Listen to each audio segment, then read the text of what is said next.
এ ও B এর সমপরিমাণ অর্থ ছিল। যদি এ বিকে ৩৫ টাকা দেয় তাহলে এ ও বি এর অর্থের পার্থক্য কত হবে? তাহলে এটা একটা খুব সহজ অঙ্ক। এখানে বলেছে এ বিকে ৩৫ টাকা দিচ্ছে, তা এ ও বি এর কাছে সমপরিমাণ অর্থ আছে, তা আমাদের কত টাকা আছে সেটা জানার দরকার নেই। এ বিকে ৩৫ টাকা দিচ্ছে, তাহলে এ এর কাছে ৩৫ টাকা কমে যাবে আর বি এর কাছে ৩৫ টাকা বেড়ে যাবে।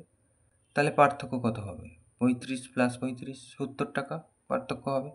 তো আমরা যদি এখানে ধরি, তাহলে সেভাবে ধরলে আমরা অঙ্কের উত্তরটা পেতে পারি।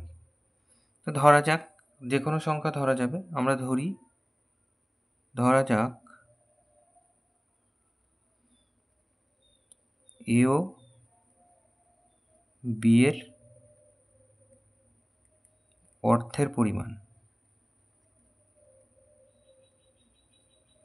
১০০ টাকা। তাহলে এ বিকে ৩৫ টাকা দিলে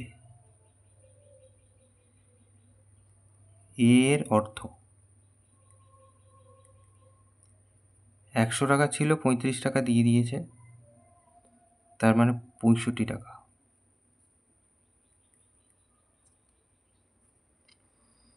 তাহলে বি এর অর্থের পরিমাণ,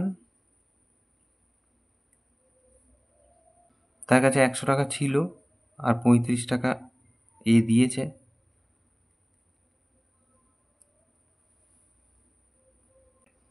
তাহলে ১৩৫ টাকা হলো।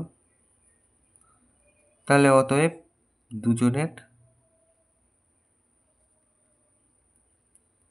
অর্থের পার্থক্য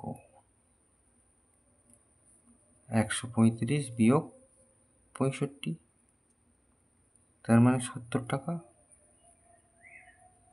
তাহলে আমরা একটা যে কোনো সংখ্যা নিয়ে যদি হিসেব করি তাহলে এই একই উত্তরই পাবো। এটাই তাহলে উত্তর।